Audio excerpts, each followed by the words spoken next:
My name is John Allred, and I am an alcoholic. Everybody doing all right? Yeah. Hasn't it been a great conference? Yes. It really has. It's been tremendous. I want to thank Bill for inviting me to come and participate this weekend. It's just been a wonderful time. And I want to tell you, the committee's done a great job in putting this thing together and running it. This is as professional a job as I've ever been associated with. And the speakers they brought in, man, I tell you, haven't they been great? They really have. I mean, Polly and Dave today, they did the relationship workshop. I noticed in there, in the morning sessions I attended, that there's about a 10-to-1 ratio of women to men. Not saying anything about the men in AA, but that's about the right ratio, I guess. attend that thing, I got a kick out of it. It was just about, if I came into AA, relationships were like, getting a good relationship in AA was like, finding a parking spot at Christmas time. I mean, it was just all the good ones were taken, and if they weren't taken, they should be marked handicapped. That's all there is to it.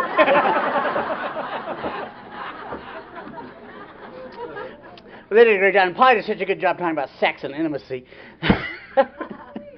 Talking to an alcoholic about sex and intimacy, it was great. I tell you, I used to have a real problem with sex.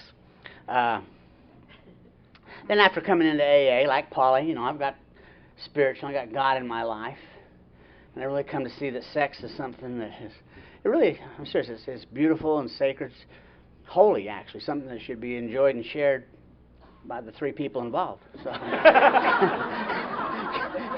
can't let you know where I am on that deal, It was terrible. I remember I did have a terrible time with sex. God, I remember the first time I ever had sex.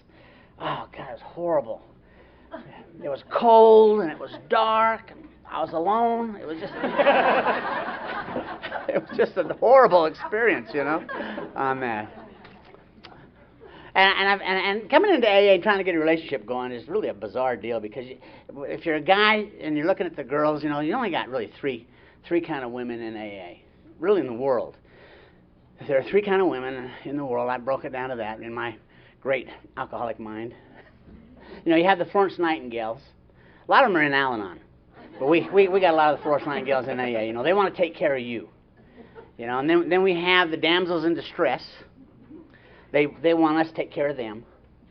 And I'm kind of bi in that area. I can go either way. Okay, I just need to know what it is you are. Do you want to take care of me, or do you want me to take care of you? I can do either one. It doesn't matter to me. I just need to know what it is we're doing here, and I can play that route. And then you got the healthy ones, but you guys don't need to worry about it. You'll never find them. You'll never find them. Your picker broke, ain't getting fixed, so.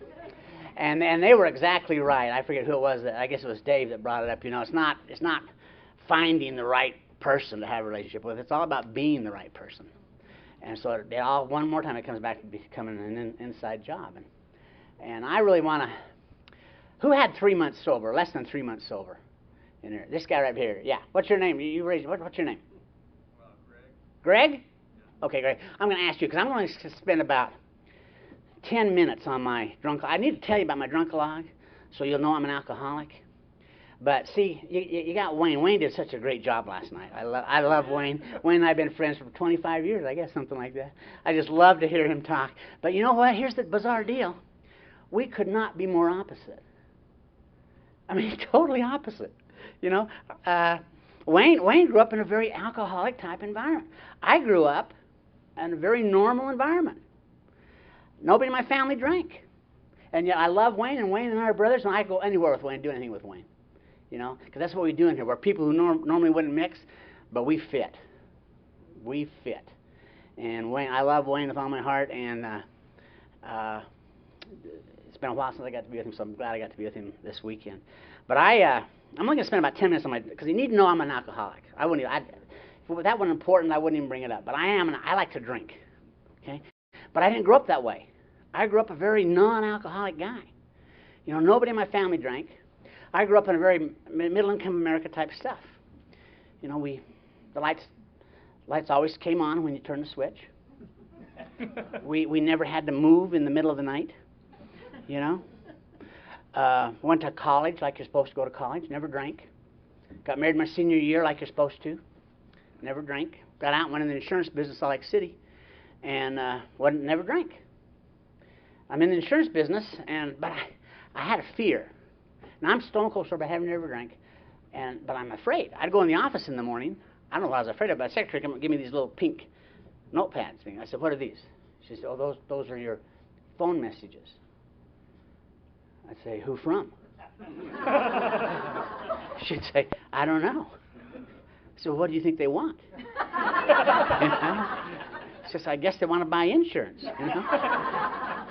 From me? I mean, those phones are scary, aren't they? Don't phones scare you? I'm going to tell you young alcoholics today, you got it made, man. You have no idea what it is, to be an alcoholic, be drinking alcoholic with no caller ID. I mean, damn, that phone, ring, ring, ring, ring, ring. You look at that phone, and back then we'd look at it, who's calling? Scary. And then we finally got answering machines, and so in the early days, those answering machines, you could set them to pick up on the first ring or the fourth ring or the sixth ring. I always set mine first ring, man. I want to know who's calling. Who's calling now? I want to know who's calling now. I want to know who's calling before they call. That's why we invented caller ID, so we know right exactly who it is. So the only problem with that is that when they wouldn't leave a message, then you got to walk around all day thinking, who in the hell called and didn't leave me a message? Oh, Jesus, it's terrible.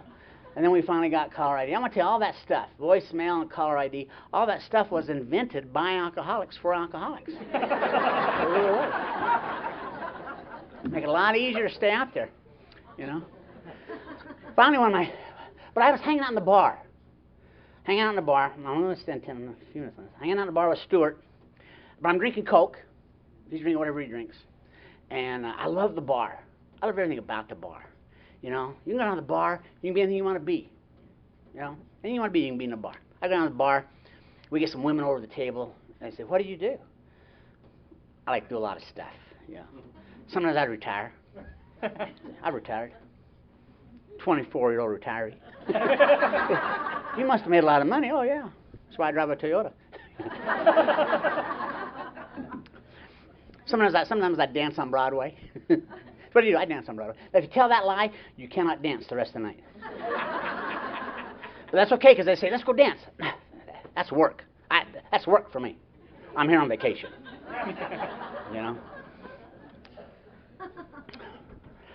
By the way, I'm doing all that sober. I ain't started drinking yet. Because see, it never was good enough for me to be John Allred, insurance agent. I had to be John Allred, somebody else. And it really didn't matter what that something else was, other than it was something other than what I really was. And on my first drunk was when my daughter was born. Stuart called me up and congratulated me. He said, I'm buying tonight. You're going to get drunk. You're going to celebrate the birth of your baby. I'm buying. So we got drinking. This was in Salt Lake City. And you got to be a member of a private club in Utah doing drinking. So we got this private club in Utah called the Winery. It's right across from the Salt Palace. You walk down these steps, lights flashing, live band, music, women. And I had my first drunk. I don't know what I drank. Some people know what they drank the first time. I don't know what I drank. They'd bring a drink over, dark drink, got a cherry in it. I drink it down. Somebody else buys me a drink. It's a light drink, got a twist around it. I drink it down. Somebody buy me a drink. They bought me a drink. It had salt all around the rim. I drink it down. Whatever they buy, I'm drinking. Had a great drunk. God, it was a great drunk. I did danced. A couple drinks. I can dance. Very good dancer. Danced with two lesbians. So they were out there dancing, and I thought, they probably want me to join them. I went out, and then they left together, and there I was alone, But another time, you're just drunk. There's no rejection when you're drunk. You're just drunk. Sat down, drank the next drink, sitting in front of me. Got up the next morning, really felt pretty good. Called up Stuart, but didn't have a hangover. A little dehydrated, but it wasn't bad. Called up Stuart. I said, "Stuart, I had a ball." He said, "You did. You had a good time. You flat got after it." I said, "You gonna go have a drink tonight?" He said, "I don't know. I haven't thought about it. I may stop and have one." I said, "What time?" He said, "Well, I got to work till 3 o'clock." I said, "Let's meet at 3:30. Meet at 3:30. Got drunk again." See, that's what I did. I like to drink to get drunk. I never drank socially. I never got the cocktail or the glass of wine and visited and walked around and sat down and went home. I didn't do that. I like to drink to get drunk. You know, that's just the way I do it. In fact, 3 weeks after that first drunk, I remember pulling up in front of the liquor store at 10 in the morning, because they open at 10, so I'm on time. I get there at 10. They told me you can't smell vodka. Okay, so I go in the liquor store at 10 in the morning. I buy 3 little mini bottles of vodka, like the kind you buy on the airplane, you know, those little mini bottles. And I sat in my car and I crack those little mini bottles open and suck that vodka. That's hard to do. Hole's only that big in those little bottles. You get a hernia sucking on those puppies, you know, you really will. And then I'd be okay to go to work, you know. And that's the way I drank. That's the way I drank. And my life's changing immediately. And people are starting to tell me that I got a real alcohol problem. That my drinking's out of control. And then they'd say, you know, the mothers were just getting organized. And they were publishing a lot. They were mad. The mothers were mad. And they were organizing, and they were organized against drunk drivers. And they were publishing a lot of articles in the paper about drunk drivers. And they published one article in the paper that said only 1 in 2,000 drunk drivers gets picked up DWI. 1 in 2,000. I read that and I thought, that's pretty good odds. I can get drunk every single night for like 5 years before I got to worry about getting picked up for DWI, you know. I've been drinking 6 months to my first DWI. I thought, what are the odds of that? God heavens. But it's okay, I'm positive. I figure I got 10 years for my next DWI, you know. But my life's just changing. I'm getting in all kinds of trouble. Then they start telling me after that DW, I'm an alcoholic. As soon as they tell you that, you're screwed. Because you got no correct response to that accusation. You can't say, I'm not. Because they say, see, denial. You're in denial right there. That's the first clue. First clue of alcoholism is denial. You're in denial. That's the problem with you right there. And you can't say, yeah, you're probably right, because hell, then they say, you got to go to AA. You know? So you're just kind of in trouble, and they start telling you you're an alcoholic. So I say, what's an alcoholic? How do you know you're an alcoholic? What is that? Don't get excited. It's a disease. Okay? Fine. Let's go to the doctor, get a proper diagnosis. Well, we really can't do that. We can't go to a doctor on this disease of alcohol. No, not really. Well, how do you know you're an alcoholic? I mean, what's an alcoholic? Can't we go get some blood analysis? No? Well, how do you know you're an alcoholic? Can we go get like a CAT scan or MRI if they've got a real disease? No, we really can't do that. Well, how do you know you're an alcoholic? So they give you that little test, right? 20 questions. I want you to know I take that test. I can pass it non-alcoholic. I did it 3 times. Because I lie. You know? I am so good at lying, I don't know I'm lying. That's how good a liar I am. I believe I'm telling the truth, and I'm a liar on the whole thing. And so they say, well, you drink too much. As soon as they told me I drank too much, I know I'm not an alcoholic. Because I never drank too much in my life. In fact, I'll tell you a secret, there's not an alcoholic in this room that ever drank too much. It's impossible for an alcoholic to do it. You can't do it if you're an alcoholic. See, I am an alcoholic, not because I drank too much. I'm an alcoholic because I couldn't drink enough. You ever drink enough? Oh, yeah, I can see somebody from this group. You go to the bar tonight, you have a couple cocktails. Bartender says, you care for another cocktail, Tom? Oh, golly. It's Saturday night. Tomorrow's Sunday. Don't want to be late for church. I think I've had enough. I think I've had enough. Never had enough, you know? I mean, I go to the bar at noon. You ever do that? You start drinking at noon? It's now midnight. Been drinking 12 hours in the same bar, right? And I know I'm drunk, hell, I'm talking about it. Stuart. Whew. God, I'm drunk. He says, me too. Can I buy another drink? Hadn't had enough. Well, if you can't drink enough, it's impossible to drink too much. Don't do it. See, normal drinkers, Kitty's group, did she leave? She was great. I love Kitty. So Al-Anon, they can drink enough. The normal drinkers can drink enough. So occasionally, but not very often, they might drink too much. But if you're an alcoholic, like I'm an alcoholic, you can't drink enough. It's impossible. So when they tell me I drink too much, I know I'm not alcoholic, because that's not my problem. In fact, when I drink, it's incredible. It's like a little bomb explodes inside, and I am happy, joyous, and free. And you want me to quit? Why would you do that? Hell, you're not going to quit. In fact, let me tell you what happens when I do quit. When I'm not drinking, I'm driven by 100 forms of fear, and I am restless, irritable, and discontent. But if I can get a drink, man, I'm okay. In fact, when I first came into AA, they read me those promises in the book. Come after step 9. Y'all got that big book here. Okay? They come after step 9. Those promises. When they read me, they were trying to get me to keep coming back, right? So these are, you don't drink, here's your promises. I read those, and I got to tell you, I was a little disappointed. What I wanted, was a job. And I wanted my car back. I wanted my house back. I wanted my wife back. My sponsor said, wait a minute, we can't promise the wife will come back. We can't promise that. But here's what can happen. I'll tell you the truth, John. We got a lot of guys here in AA that are married. They keep screwing up. Maybe you can get one of theirs. That's about the way it happens in AA, So. But those were promises I really thought you could bite into, and they read me those promises. Now here's the reality. You can go through every one of those 12 steps, and that's what alcohol gave me. I don't know about you, but after that very first drink, I began to know a new freedom and a new happiness. After 2 or 3 drinks, I don't know about you, but that fear of financial insecurity just kind of slips away. Yeah, we don't need money. I got checks. We're okay. We're okay with this. After 6 or 7 drinks, I don't know about you, but I intuitively knew how to handle situations that were baffling me. After 9 or 10 drinks, I don't know about you, but I actually began to comprehend the meaning of serenity.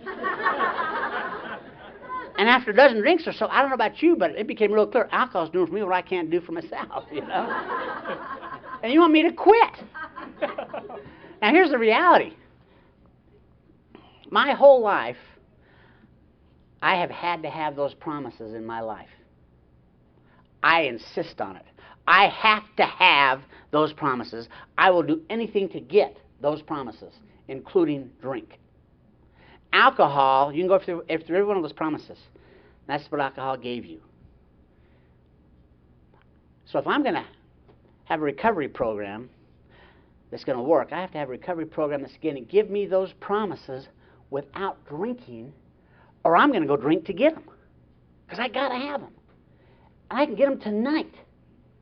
I can have those promises in my life tonight by picking up a drink of alcohol. Now, they don't come till after step 9, which means you got to work the steps. So you can jack around with that all you want. You can attend all the AA meetings you want to attend. You can call your sponsor all you want to call your sponsor. You can go pray to God all you want to pray to God. And if you ain't working the steps, the clock is ticking. Because the time will come when you need those promises in your life. And you're going to have to go drink to get them. I didn't know any of that then. All I know is that, man, I'm not quitting when alcohol's doing this for me. It's a wonderful thing. My last drunk, a few years later, there's a lot that happens in between there, but my last drunk, I'm living in Reno, Nevada. Not doing anything, just doing a little drinking, playing a little poker, and living in Reno. A buddy of mine invites me to come over to Salt Lake City, go out one more time, party with him. His birthday, somebody's birthday, so I go over there. Shouldn't have gone. It's doing real good in Reno. But I go over to Salt Lake. Met him at a place called the One More Time Club. That's what it was called. and we partied Friday night. I fell in love Friday night. And I wanted to take her out Saturday. She couldn't go out Saturday or Sunday. I had to stay till Monday to take her out. Supposed to go home Sunday. Should have gone home Sunday. Stayed till Monday to take this girl out. We got on this date. That was a bad date. You got a bad deal when you invite them to go to dinner, and then they really want to eat. Because I never eat when I drink, You don't put out a fire, you just start it.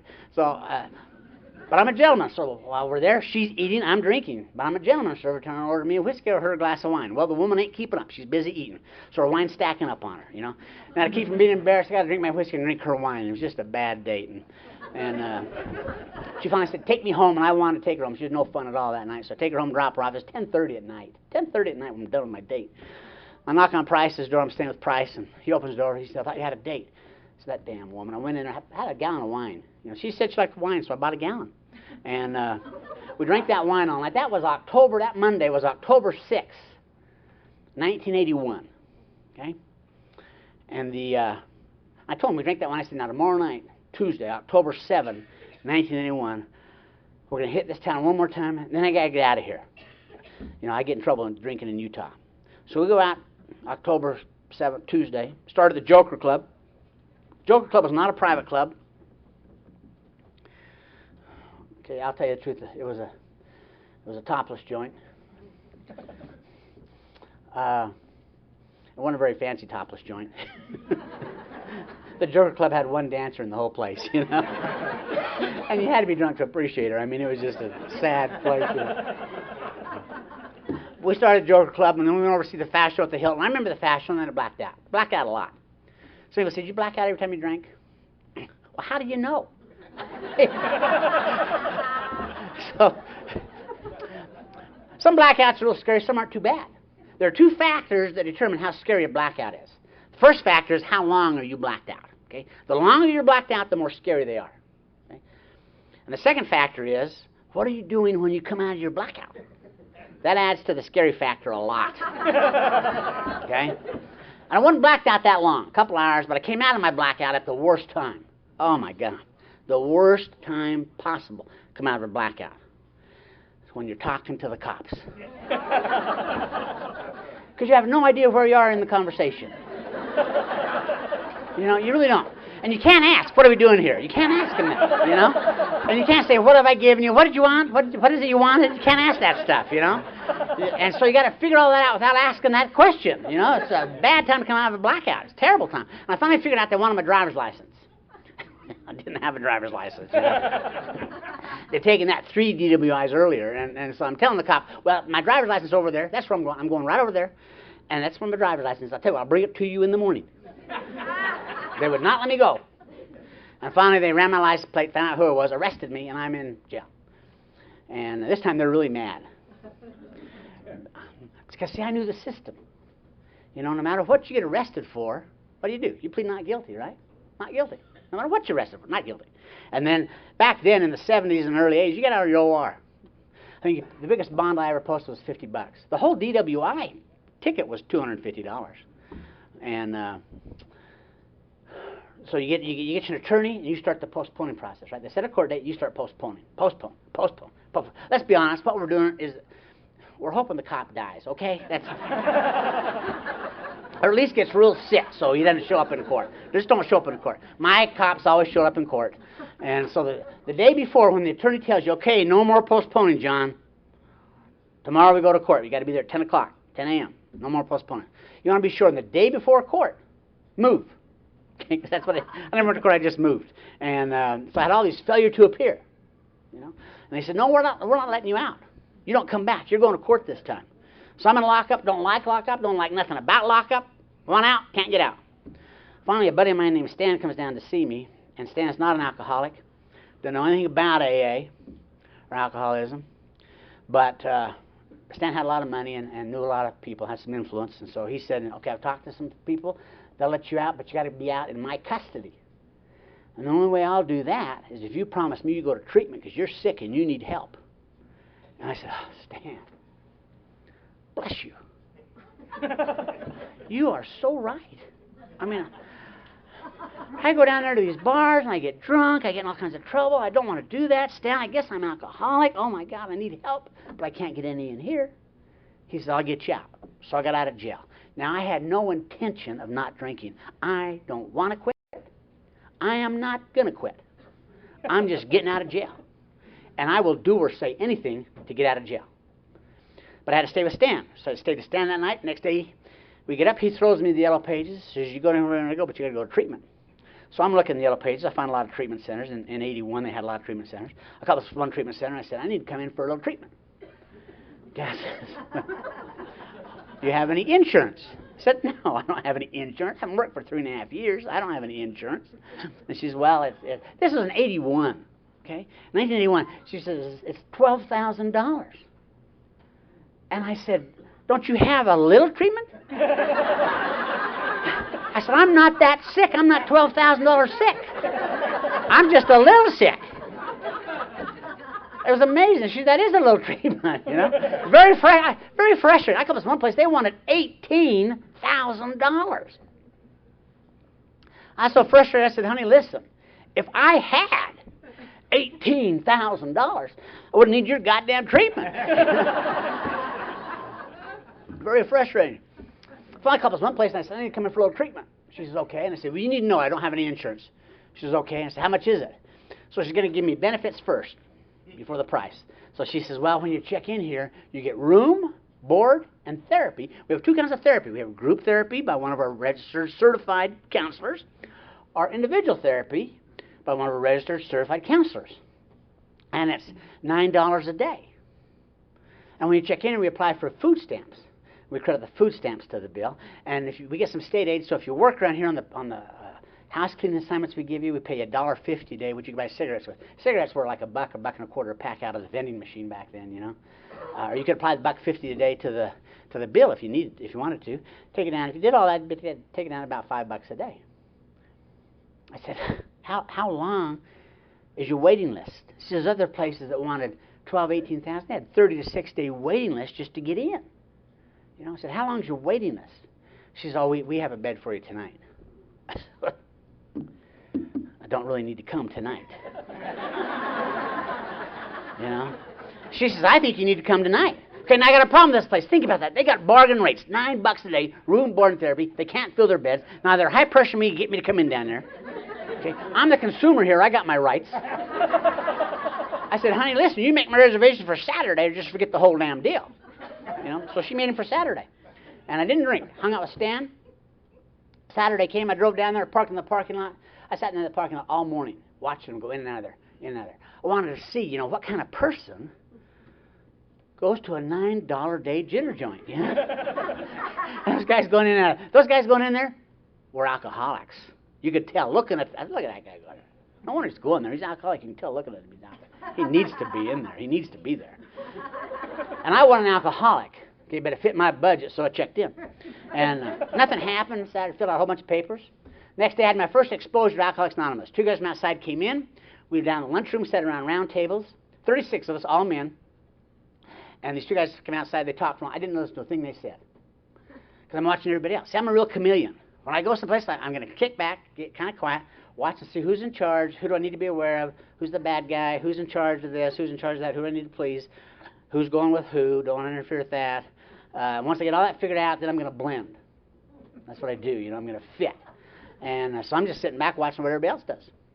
Didn't listen to the thing those two guys talked about. I'm watching what my peers are doing here. And the two guys got through talking. They started down the row. These guys introduced themselves, said, my name is a discussion meeting. Said, my name's Joe B. I'm alcoholic. I'll pass. Second guy said, my name's Jim S. I'm alcoholic. I'll pass. I caught on real quick. What they do in AA, they give their first name, last initial, admit to the group they're alcoholic, and then pass. Okay? There's something magical about that. It's magic. If you do that, if you admit to this group you're alcoholic, it's just going to like take that burden of alcoholism off your shoulders. So that must be the deal. It had it written on the wall, admitted you were powerless over alcohol. It's got to be what they do. It got to me, I did it right. I said, my name is John A., and I'm an alcoholic. Nothing happened. I had no problem admitting I was alcoholic, because I lie. You know, so it's just another lie I'm telling them. You know, but nothing happened. So it became clear to me, AA must be for real simple-minded people. If this is their program of recovery, this is crazy they need to do this, you know. I must be well, or I'm not big alcohol. So anyway, as distorted perception that is of Alcoholics Anonymous, that was my perception of Alcoholics Anonymous. It ain't for me, and I'm not an alcoholic anyway. That was on Sunday. On Monday, got me my counselor, Dell, lovely lady. Spent an hour in my private consultation with Dell. She wanted me to stay 2 months. Dell. Oh, I have been here all weekend. Okay? I've been talking to these guys. They're alcoholics. I believe them. They look like they probably are alcoholics. They've told me they were. You know, I'm not an alcoholic. I may have a little bit of alcoholism in me, but not very much. And I'm too busy. I cannot stay. I'm too busy to stay 2 months. I can't. She said, "You're busy?" I said, "Yes, I'm busy." She looks through her papers and says, "Where were you working?" I said, "Well, I'm not working, but I'm busy." You know? Isn't that true about alcoholics? Alcoholics are the most busy, unemployed people you're going to meet in your life. We really are. Go to the meeting Monday. Go to your meeting Monday. Now, the guy's unemployed. He's got nothing to do but get to the meeting, and he's late. And you say, where you been? Hell, I've been busy. I don't know what we do, but we're busy doing it. We really are. That was on Tuesday. I got to go to group therapy, light group. Wednesday's alcoholic education seminar. They're showing a movie about drug addiction, alcoholism. I'm bored. I don't like them. I'm bored with them. Even to this day, I don't like movies about drug addiction, alcoholism. So I'm sitting there, all my ego, all my pride, all my contempt, prepared not to like this movie. And the name of the movie they were showing was I'll Quit Tomorrow. I'm watching that movie, and it tore me apart. I mean, it literally tore. I related to everything in that movie. I mean, it's like they made a movie of my life, and they were showing it to the group. I did everything that guy did. I talked like the guy talked. I acted like the guy acted. I dressed like the guy dressed. I drank like the guy drank. I related to everything in that movie. And I knew the gig was up as I related to that. Now, what happened to me that night is I quit looking for that definition. How do you know you're an alcoholic? What is that? What is an alcoholic? See, I later found out in AA, we don't have a definition of an alcoholic. I couldn't define an alcoholic for you tonight. We don't know what that is, how to define that. What we have in AA is a description of an alcoholic. So you can't argue with the description. You can argue with the definition, which is what I've been doing. But you can't argue with the description. The most powerful tool we have in Alcoholics Anonymous is the description of the alcoholic. Because that description, as the alcoholic relates to it, that seems to have the power to literally strip everything that separates the alcoholic from himself. And I could see me that night like I'd never seen me. I could see me that night like my mom saw me. I could see me that night like my ex-wife saw me. The difference was I could see me. And I knew the gig was up. And I wasn't happy about it. Sometimes you'll hear people talk about how, when they learned they were alcoholic, how relieved they were to know they're alcoholic and how at home they felt. That was not my experience. I was scared to death. I mean, my whole life just changed that night. I cried all night. My God, I'm an alcoholic. I'm an alcoholic. What am I going to do now? I got to go get like a job, you know? And how am I going to function in a world that I don't even like that world without alcohol? How am I going to function in that? It scares me to death. And I cried all night. What am I going to do? I got no more friends. They're all in the bar. How am I going to date? How am I going to? And I cried all night. And I stayed there 6 weeks. Couldn't stay 2 months. Stayed there 6 weeks. I'll start then when I had. What happened with that night, that was my moment of clarity. When I knew the gig was up. It was my gift, my moment of clarity when I knew the gig was up. The most powerful tool we have is that description of the alcoholic as you relate to it. Think how important that is. 2/3 of our book, 2/3 of the big book of Alcoholics Anonymous is what? Descriptions in the stories. Well, why'd they put all those stories in there? Just to make a big book? No, it's that important, you know? And so I asked my moment of clarity when I knew the gig was up, and I stayed there six weeks. And I got out of there. When I went to leave, they said, now you need aftercare. Very important part of recovery is aftercare. But you're living in Reno, that's 800 miles away. You can't drive back here 3 times a week for aftercare. So we're going to prescribe you go to AA for aftercare. So they gave me Intergroup's phone number. I drove back to Reno, Nevada. Get back there, and I knew two things when I got back to Reno. I know I'm an alcoholic, I don't want to drink. I know that. I know I'm an alcoholic, I don't want to drink. Second thing I knew was, AA's got nothing to offer. I mean, come on, you go there, they give you your first name and last initial, admit you're alcoholic, and then pass. Okay? I don't know why we got to keep doing that. That's silly. I just don't want to drink. But I drive back there, and I don't want to drink. So the first day I'm back in town, I call an Intergroup. The guy at Intergroup phone number, I call Intergroup. The guy answers the phone. I said, my name is John A.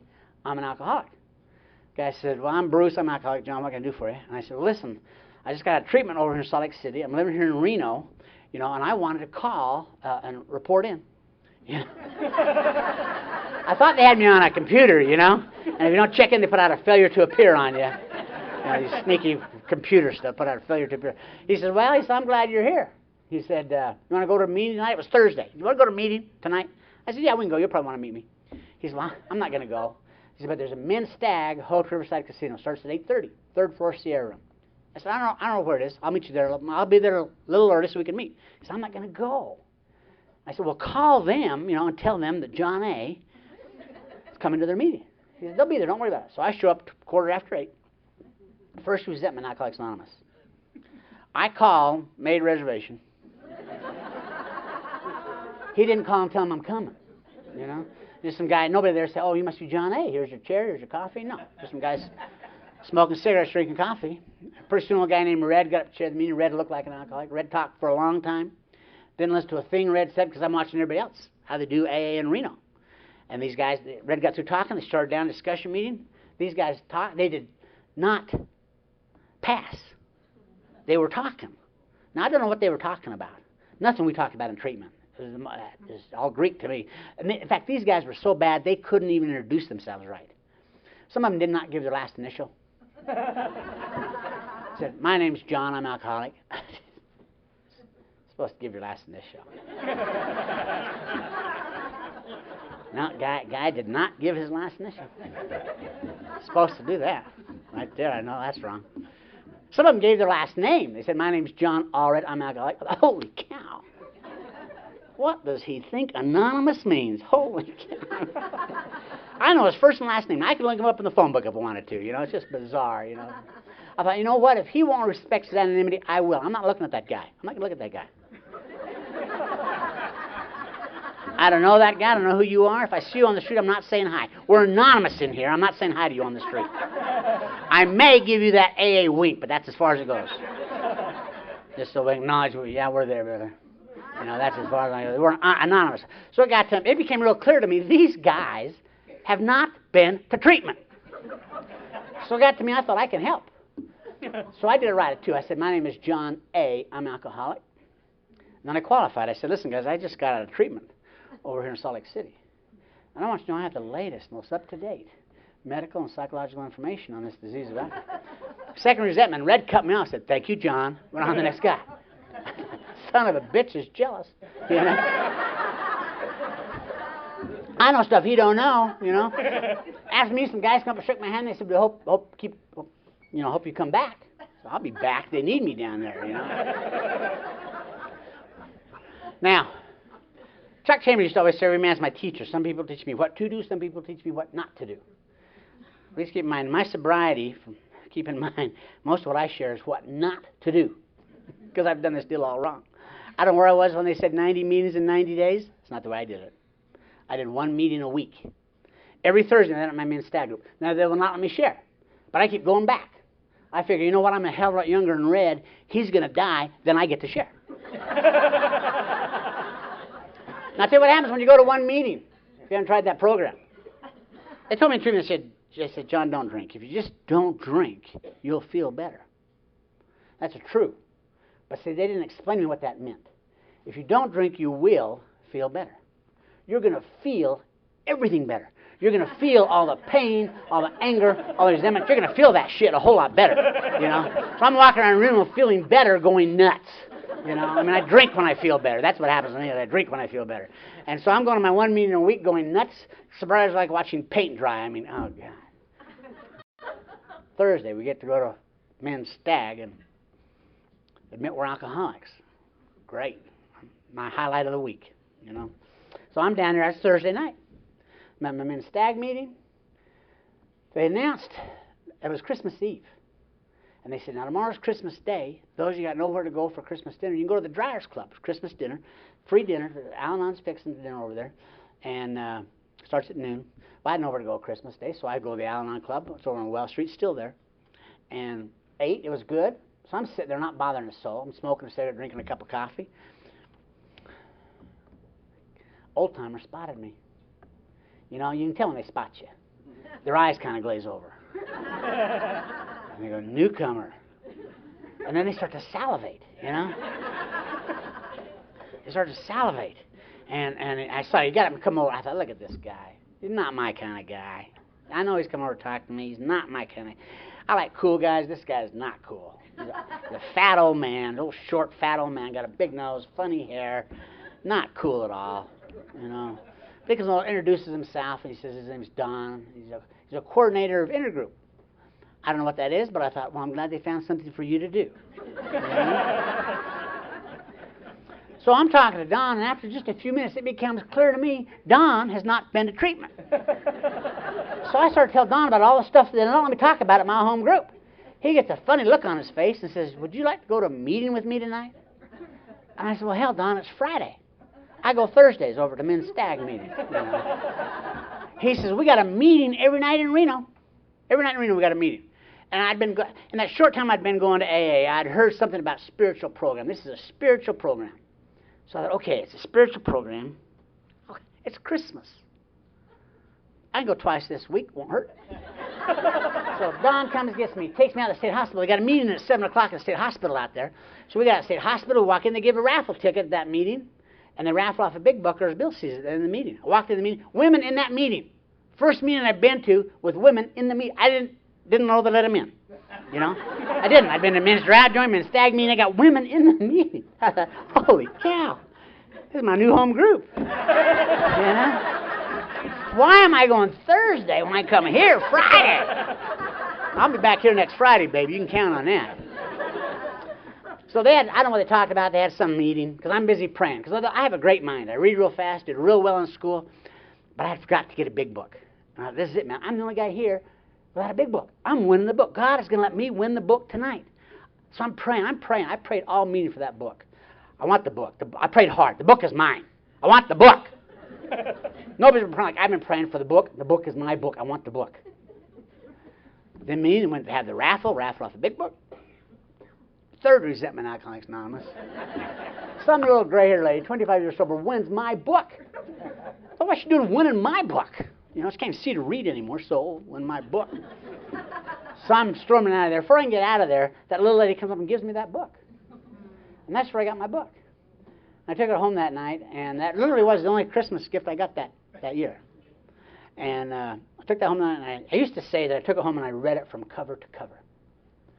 So if you ever heard me say that, or if you ever get hold of an old tape, where I said that on the tape, please believe me that when I said that, hell, I believed it. You know? Then I got involved in a big book study. You wouldn't believe the chapters in that book. I mean, they got a chapter in the book, chapter to the wives, right? Well, I wasn't a wife, didn't have a wife, didn't want a wife. Didn't read that chapter. They got a chapter in the book, chapter to the employer. I'm not an employee. Okay? Didn't read that chapter. Okay? They got a chapter in the book, We Agnostics. I'm not an agnostic. I know God real well. Didn't read that chapter. Well, if you just read, you know, chapter 3 and chapter 5, you can read that book tonight. It won't take that long to do it. You really won't do it. But the next day, Don calls me, takes me to, every day this guy's calling me on the phone, taking me to a meeting, and I don't really want to go. But he doesn't ask. He just says, I'll pick you up in 20 minutes. Click, stand up the phone. I thought, I went last night. How does he know I'm going to go tonight? I'm not going to go tonight. I wasn't going to go tonight. I'm not going to go. I'm not going to be. I'm going to leave. I'm not going to go. I'm not going to go tonight. And I think, wait a minute. You know, think this through. He's the only guy talking to me in AA. If I don't go, he's going to talk behind my back. What's he going to say behind my back? I got to go. I got to go defend myself. Don't want him talking behind my back. So I'm going with Don to meet. Started going to now I didn't have a sponsor. Hadn't worked any steps. The only change in my life is I started going to a meeting every single day. And a fascinating thing happened. I not only start to feel better, but I start to feel good. And I hadn't felt those two things at the same time in years. The only change is a meeting every day. And I started hanging out at intergroup, drinking coffee with Don during the day, meeting other alcoholics. And all of a sudden, sobriety started to put on flesh and bone. Meeting these guys and hanging out. I started to get excited to go to AA. And it was embarrassing. It really was. Don would come by and pick me up, and I'm sitting in the car like a little kid, you know. I'd say, Don, do you think we can go get ice cream tonight? We'll see. Yeah. So I'm down intergroup. Now, it's only been a week. I'm in intergroup. I'm getting to go to my men's stag meeting. It's New Year's Eve. It's been a week, New Year's Eve. I'm in intergroup during the day, going to my meeting that night on New Year's Eve. Phone rings. I grab the phone. It's a young kid named Glenn. Glenn's 17 years old, wants to know how to stay sober New Year's Eve. I said, why? I mean, Glenn, it's New Year's Eve. You're 17. Okay? We're open tomorrow. We'll be a big day for us. Tomorrow's a big day for us. You can call tomorrow. Not a big deal. Fourth resentment. Don grabs that phone away from me, you know. So when he passed the rule, you have to have 6 months or more sobriety to answer the phone in intergroup. He put a big sign up, 6 months sobriety to answer this phone with the arrow pointing down at the phone. You know? So I go get coffee. Don talked to him. I don't know what he said. Gave me his phone number, not give him my phone number. Next day, Don calls me and said, "Hey, Glenn stayed sober." I said, "Great." He said, "Wants to go to me tonight? I'll pick you up." So first 12-step call. I thought, this is great. Don, I'm going to learn how to do a 12-step call. This is great. So Don comes, gets me. We go get Glenn. We're taking Glenn out to the state hospital. Don's just driving the car. He's not preparing Glenn for AA. I thought, hell, I got to do it all. I got to do this whole thing by myself. You know, so I started to prepare Glenn. I told Glenn, "Glenn, you're going to love this, man. We're going to get there. You get women your first meeting, Glenn." I didn't know there were women in the group or not, but you get women right out of the chute. And I've been to several groups here in Reno. This group's got the best looking women. Next Friday night, without Don, me and you will come back here. And when we get there, Glenn, we're going to give us a raffle ticket. Okay, get a raffle ticket. Hang on to that raffle ticket, because it doesn't mean the raffle off a big book or as Bill sees. God loves you. You win that book. You know, Don didn't say a word. Don just drove to the meeting. So we get to the meeting. We get a raffle ticket. We sat down. I don't know what they talked about because I'm praying for Glenn. Come on, God, let Glenn win the book. Okay? If Glenn can win this book, think about this. That'll be proof after I prepared him like I have. That'll be proof God is working in his life. He'll stay sober forever. Okay, not that it really matters, but, you know, I would have 100% 12-step call success rate. I'll be able to write articles on Grapevine how to have 100% 12-step call success rate, you know. It'd be incredible. So I'm praying for Glenn to win the book. In the meeting, we went to have the raffle off the big book. I won the book. Don turned to me and said, "See how that works?" I said, "Yeah." I signed it and gave it to Glenn. That's where Glenn got his book. Okay? Glenn's sober today because I gave him that book. That's why. Now that little experience early in my sobriety taught me an awful lot. Okay, because it taught me how God works. See, God works through people. He works through people. By working through people, see, God gets twice the result for the same effort. Very efficient God, you know. Whenever God works, it's always a win-win situation. See, I could have won the big book the first night if there had been one winner, me. But the little old lady won by being able to share with me, and I won by being able to receive from her. God works through people. It's a win-win deal. A week later, 2 winners. I won by being able to share with Glenn. Glenn won by being able to receive from me. God works through people. It's a win-win deal. Always at least 2 winners when God works. It also taught me how Alcoholics Anonymous works.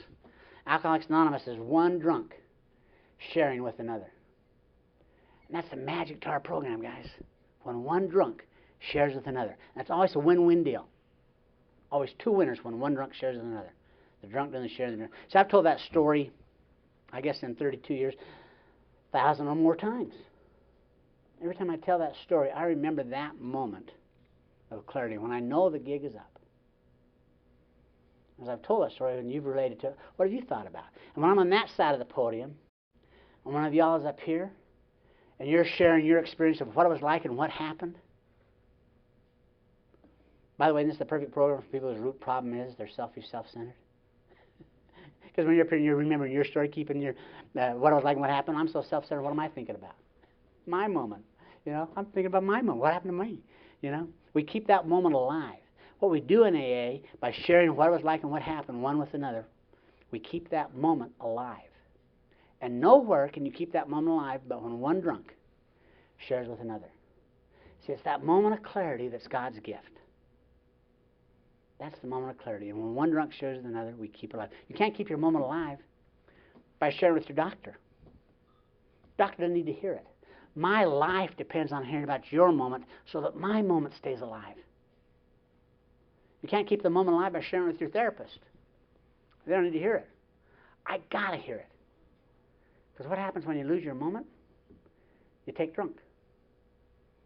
See, I'm convinced that all of us here tonight have had that moment of clarity when you knew the gig was up. I'm equally convinced that those that come to AA for a while and leave and are out there drinking and dying tonight had their moment of clarity. What's the difference? For some reason, those of us that are here, have kept that moment alive. And it only happens when one drunk shares with another. It's a one-on-one deal, you know. People say get the group as your God. You know, that's always been funny to me. You know, because we don't want the group as a sponsor. We don't do group sponsorship. Develop a God of your own understanding, because that moment of clarity usually happens before you get to AA. See, we assume when you show up here, you've had that moment of clarity. You know? We assume you've had it before you get here. And what we do here is we keep that moment alive. We keep it alive. It doesn't always happen before you get here, but normally that moment of clarity happens. Now, I'll tell you, the proof of that statement is this. When you had your last drink, and you sat your last drink down, did you know that was your last drink? I didn't. Hell, if I did, I'd have done it different. You know? What happened? What happened? It's called divine intervention. It was a miracle. The fact that we're here is a miracle, and we can't explain that. The fact that you have been chosen, you have that gift of sobriety, we don't know why. You know? We think we do. We think we can explain it, but it's just a flat miracle, and you can't explain a miracle. That's what makes it a miracle. If you could explain it, it wouldn't be a miracle, would it? It's the very fact that you can't explain something is what makes it a miracle. And we can't. We think we can explain it, but we can't. We really can't. Even the old-timers can't. Think about that. You ever go to a newcomers meeting? You're sitting there, newcomers crying, and they call him to share. And he's crying. He's been sober a week. He says, yeah, a week ago tonight. A week ago tonight. I was in a hot tub. 5 naked women. All the booze I could drink. And some old timer chimes in and says, you never have to live like that again.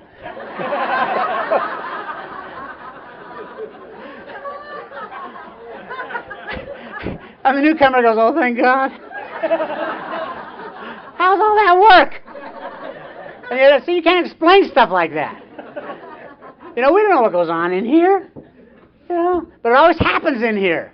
It always happens in here. I mean, think what would happen.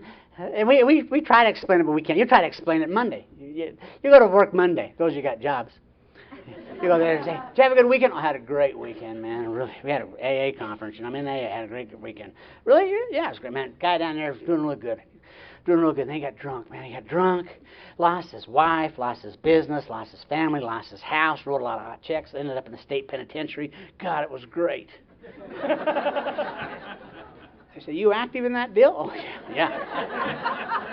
Yeah, real active. Got a sponsor and everything. Who's your sponsor? Can't tell you. Anonymous, probably. But a lot like the guy that talked, though. You know, he was doing real good, and then my sponsor got drunk, and he lost his business, lost his wife, lost his family, lost his kids, lived outdoors, wrote a lot of hot checks, got in all kinds of legal problems, ended up in state penitentiary, never did get sober, got out of state penitentiary, kept drinking, finally ended up in the state mental hospital. That's my sponsor. And I listen to every word he says. Think about that. Why do you listen to that guy? He's crazy, you know. He's certified, you know. We can't explain how that works. You can't think what would happen if Moses tried to explain his miracles. Can't you see that? Moses got there. Now, he's led the children of Israel out of Egypt. They were down in Egypt for 237 years. So Moses is going to take the children of Israel out of Egypt back to the Promised Land. Y'all see that movie? I know you didn't read the book, okay? So we get out there, we get stopped at the Red Sea. We don't know how to cross the Red Sea. They're talking about it. They're having a little group conscious meeting on how to cross the Red Sea. They don't know how to cross the Red Sea. The people come up and say, Moses, we've got a problem. Pharaoh changed his mind. He's coming to get us. What are we going to do? Moses says, I don't know. Let me go talk to God. So Moses goes talk to God. He comes back and he calls his consultants in there. He's got a big consultant group. He's got his engineering consultant. He's got his medical consultant. He's got a psychiatric consultant. He's got his legal consultant. And of course, you got to have your PR guy there. He's got his PR consultant there. He's got all his consultants in here. So he says, okay, I've talked to God. Here's the plan. This is incredible. I don't know how this is going to work. This is going to be great. I'm going to stand up on this rock. I'm going to take Aaron's staff. I'm going to wave Aaron's staff over the Red Sea. And then it's going to be incredible, guys. But the Red Sea's just going to part. It's going to open apart like that. And I know it's underwater now, but when that does part, the ground will be dry. And then all of us are going to march through there. Now, there were 3,725,604. A lot of people didn't know that. I know that. All 3 million of us, we're going to march through there, and then when Pharaoh comes after to get us, water's going to fall down and drown them all. What do you think of the plan? Can't you see the engineering guy? The engineering guy says, oh, Moses, terrible plan. It's a rotten plan. You know how many pounds per square inch you stack that water up? Moses can't do it. Impossible. No. Legal consultant says, Moses, that's a rotten plan. You know, other side of the Red Sea, that's a foreign country. We have immigration problems we have to iron out. We can't do that. Rotten plan, Moses. Rotten plan, Moses. Medical consultant says, Moses, rotten plan. We got a lot of old people with us. These old people got asthma. I don't care. You stack that water up. Even if it is dry ground, it's going to be humid. These old people got asthma. You make those old people march through that. They're going to be very humid. We're going to lose a lot of them. Rotten plan, Moses. Don't even try it, Moses. Rotten plan. The psychiatric guy says, Moses, terrible. Forget about the old people. Hell, they're going to die. Okay, think about these young. We got a lot of youngsters. Do you realize the psychological trauma? You stack that water up. That's going to scar them emotionally. You make them march through there. That water stacked up. That's going to scar them emotionally. Hell, we'll have to form adult children of Moses just to get them through the rest of their lives. Rotten plan, Moses. Terrible plan. Only guy on Moses' side? PR. Guy says, Moses, baby, love the plan. You pull that off, I can promise you 5 pages in Genesis. You know?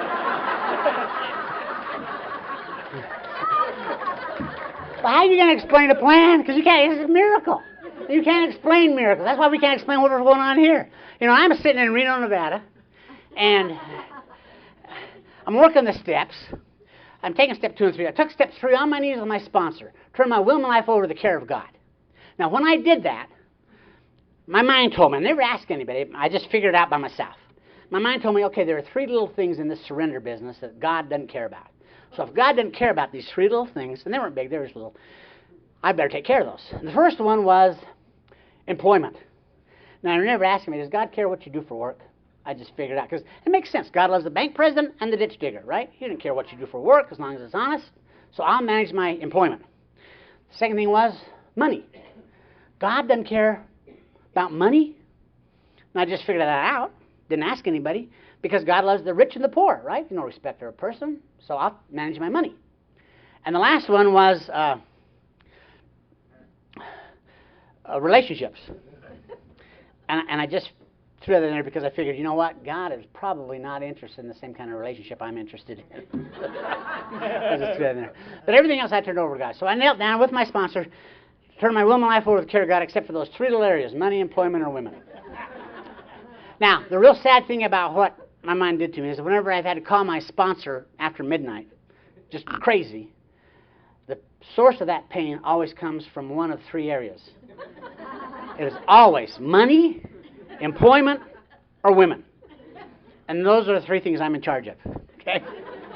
In fact, if you haven't figured it out by now, after you get sober and you're starting to work these steps, you're only going to have 2 problems the rest of your life.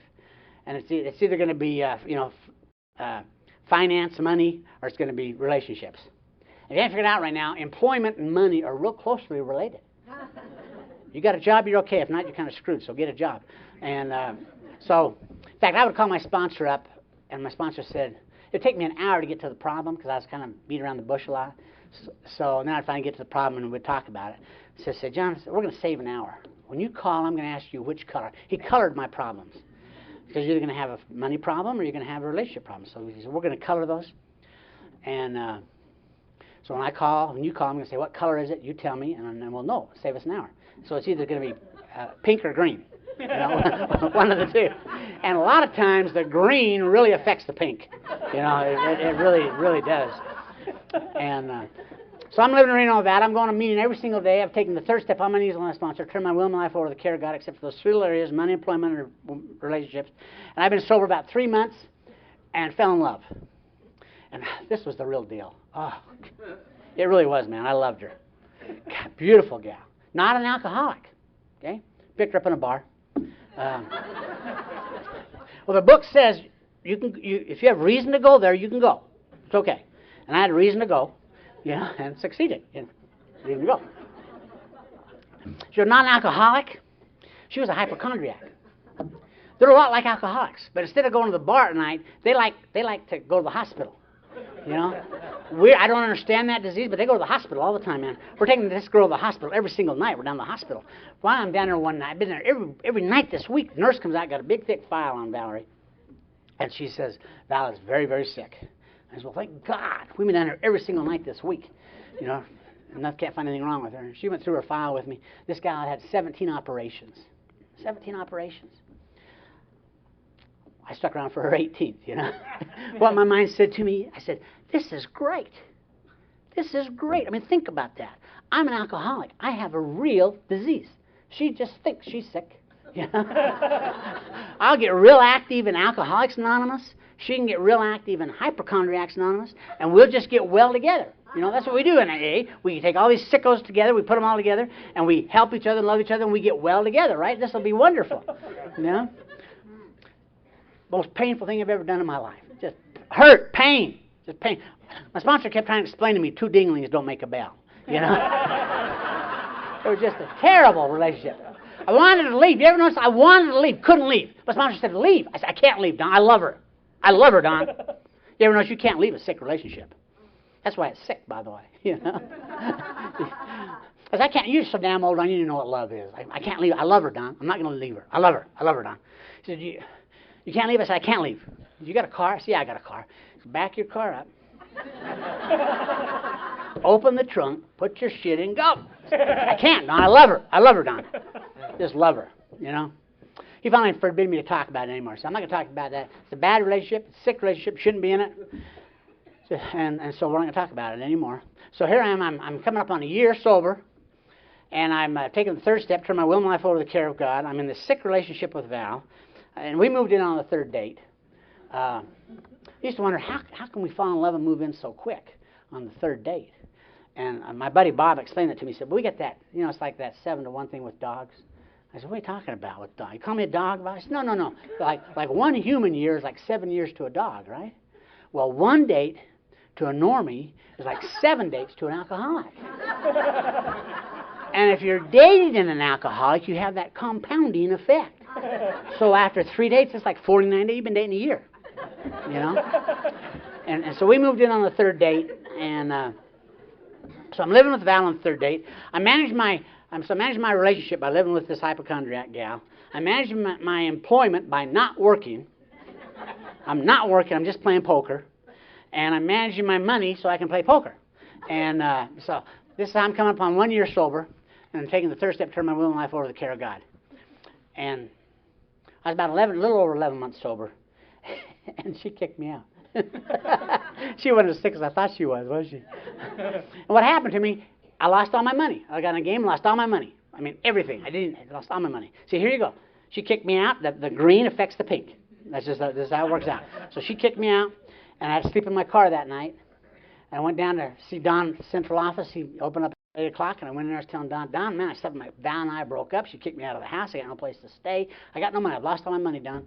And I had to sleep in my car last night. I don't know what I'm going to do. And I'm talking to Don. He smoked a cigarette. He said, oh, thank God. I said, what are you talking about, Don? He said, well, thank God. I said, listen, Don. I said, I know there are no big deals in AA, but this isn't just a little cash flow crunch, you know, where I got to wait till I get a paycheck and then I'll be okay. I got no paycheck coming because I'm not working, Don. And I slept in my car last night. I got no money. And he said, I know, thank God. He said, see, you've been walking around here like a hot shot now for 11 months. You got a great meeting schedule. But now you get to find your source that's going to take care of you the rest of your life. And I call that source God. This is going to be great. I said, so what do I do? He said, well, the first thing you're going to do is you're going to practice the 7th tradition in your own life. I've only been here 11 months. I said, 7th tradition, what are you talking about? He said, well, you're going to be self-supporting through your own contributions.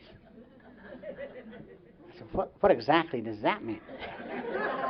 He said, you don't borrow any money. I said, I don't want you borrowing money from your mom. In fact, I don't want you calling your mom. You call your mom, you'll cry, she'll send you some money. That may kill you.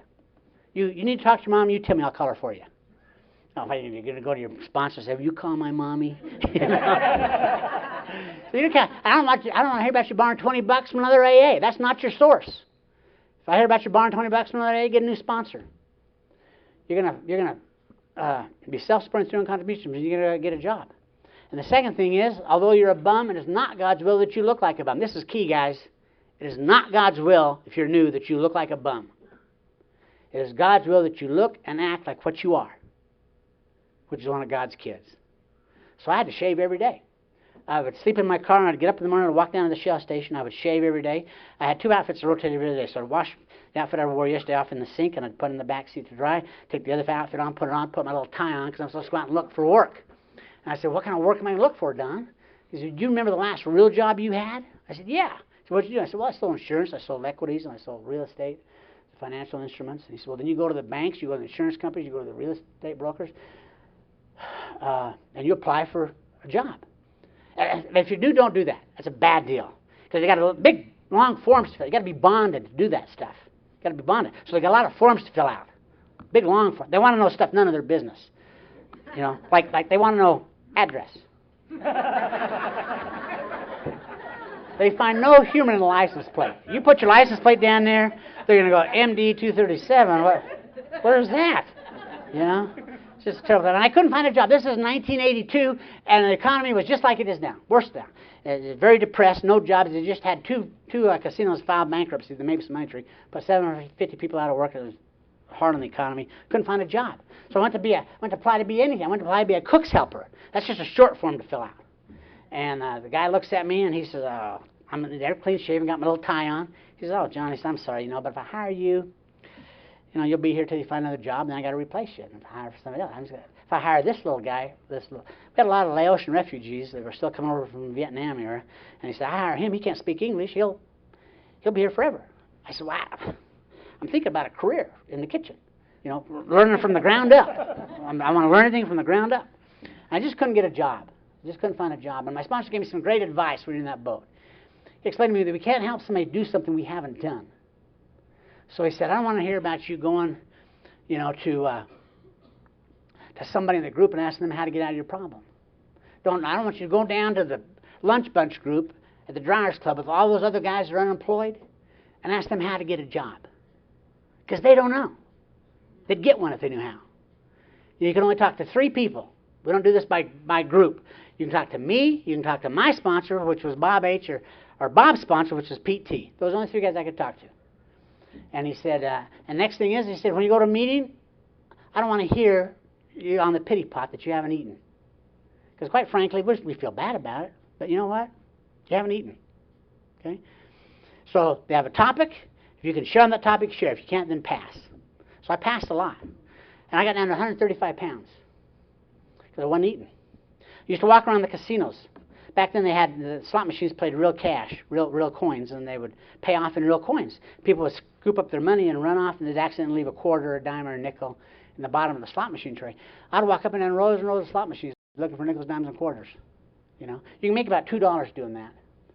It'll take you 18 hours, but you can make it. You sweep out a bar. A lady owned a bar on South Virginia, 751 bar on South Virginia. She'd come down every Friday to sweep out her bar. She'd feed me lunch and pay me $5, which I put gas in my car. And she never did get sober, but she was in AA, but she never could get sober. And I just wasn't working, I'd done everything. I'm over a year sober, and I'm living in my car. I got no job. I got no place to live. I got no money. I'm 135 pounds, and it's getting cold. And it doesn't make any sense. My sponsor says, John, he said, I'll tell you what you can do. Go to your men's stag meeting tonight. When they call you to share, if they do, then talk to somebody that's lived under the bridge. Because I haven't lived under there, but you can talk to them, and maybe they can help, because you need to talk to somebody that's done it. So in the meeting, when I got to me, I said, after the meeting, I want to talk to somebody that shared, that's lived under the bridge, so that's where I am, and I don't know how to live under there. And after the meeting, some guys come up and talk to me, and they said, no problem, man. You go over to the blood plasma center, you can sell your blood. Back then, we got $7 for our blood. And then you can leave from there, and you can go over here to the Social Security office, apply for some emergency food stamps. They'll give you some emergency food stamps right then. You can sell those on the street, or you can buy food if you wanted to, but we want to sell them on the street. And hell, you can have $20 by tomorrow night. I was so excited I couldn't sleep. I parked right around the corner from the blood plasma center. Going to be the first guy to sell my blood. Actually, I was third. There were 2 guys that slept on the steps, and I got in there to sell my blood, and they wouldn't take my blood. You got to have a photo ID. It has to have a picture on it. You have to have 2 forms of ID, and one of them has to have a picture on it. Well, I had a driver's license, but my driver's license didn't even have a picture. It was a special driver's license. Didn't have a picture. They only give them to special people. It says right on it, special driver's license.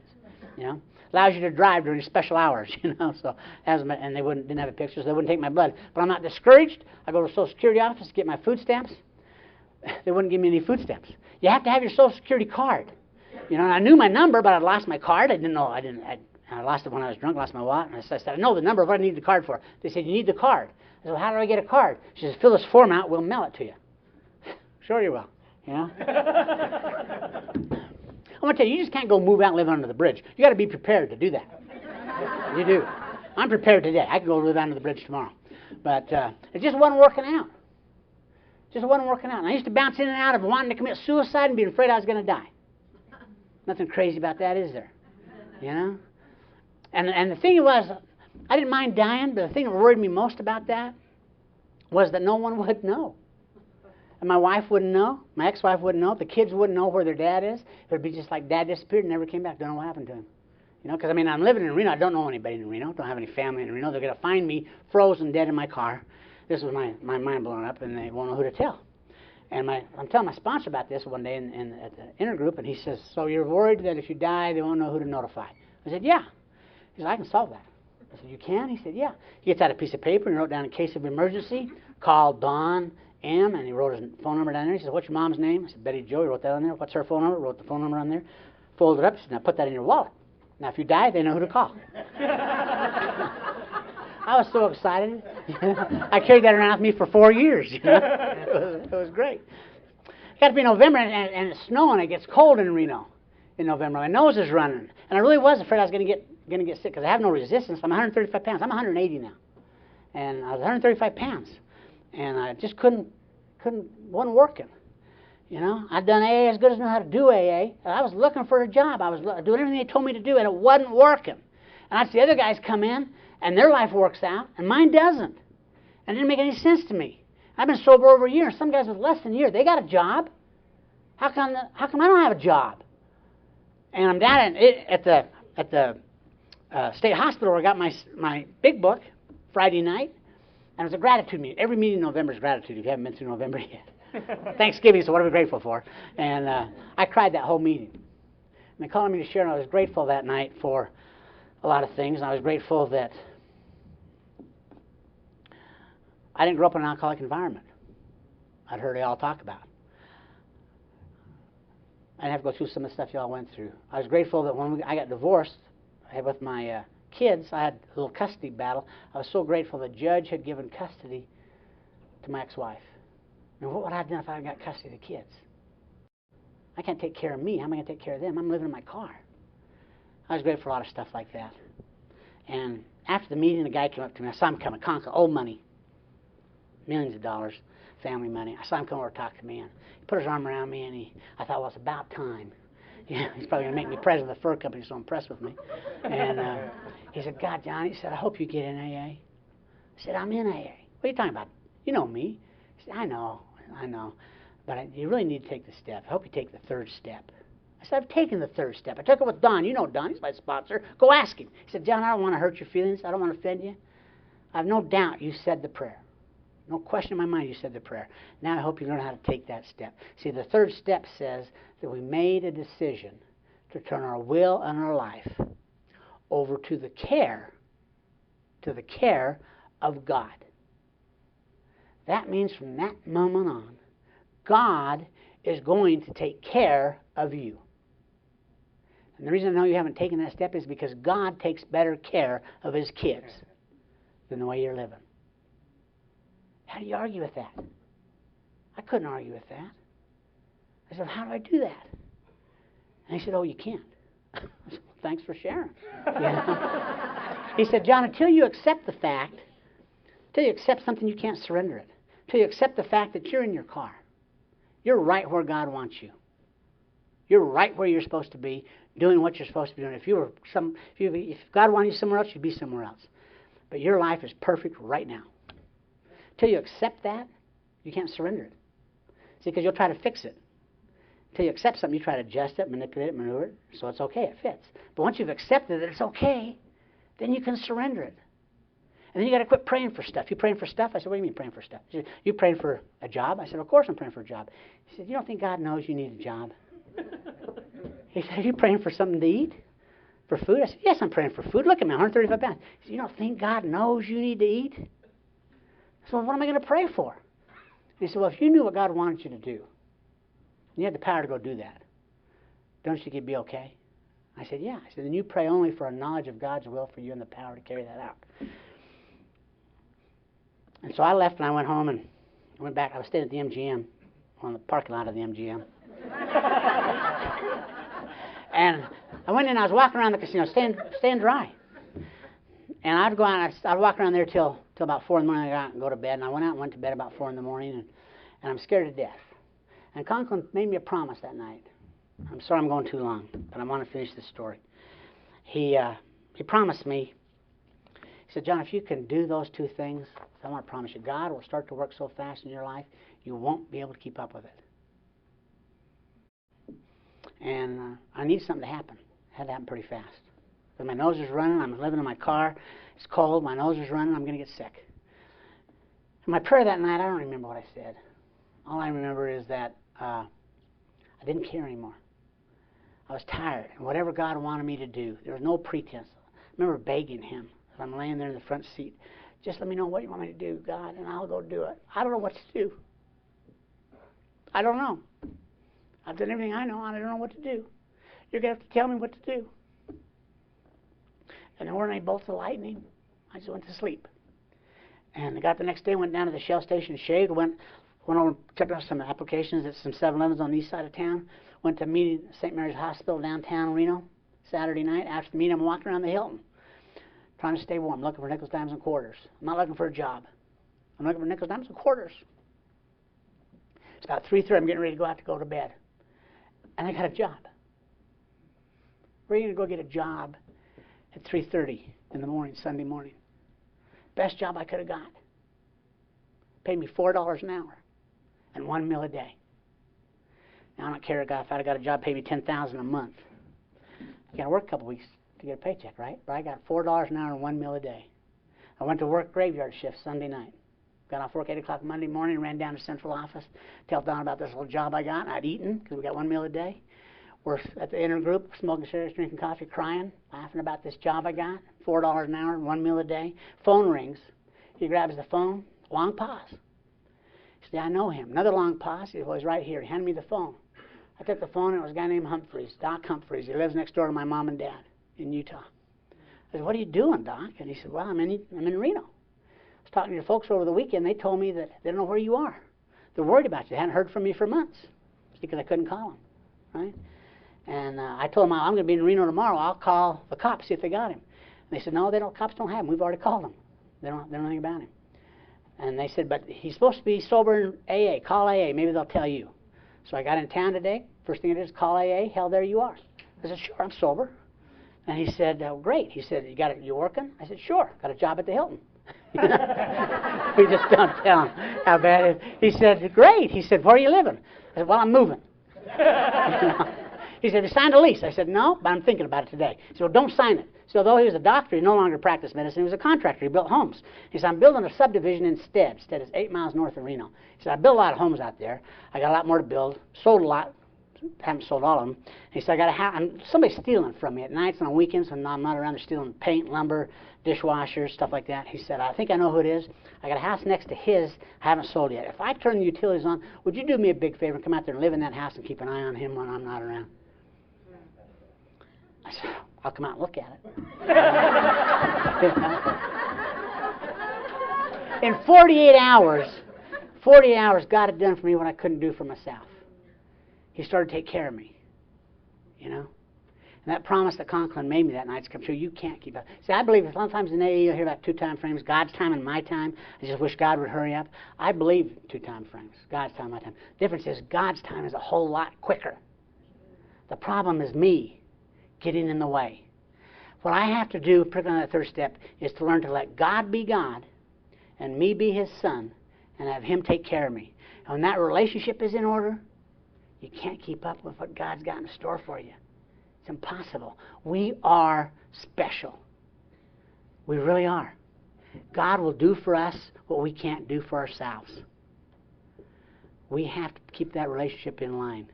We have to be willing to let God be God and me be His son and have Him take care of me. And when that happens, you can't keep up with it. And I appreciate it. Let me share that with you. Thank you.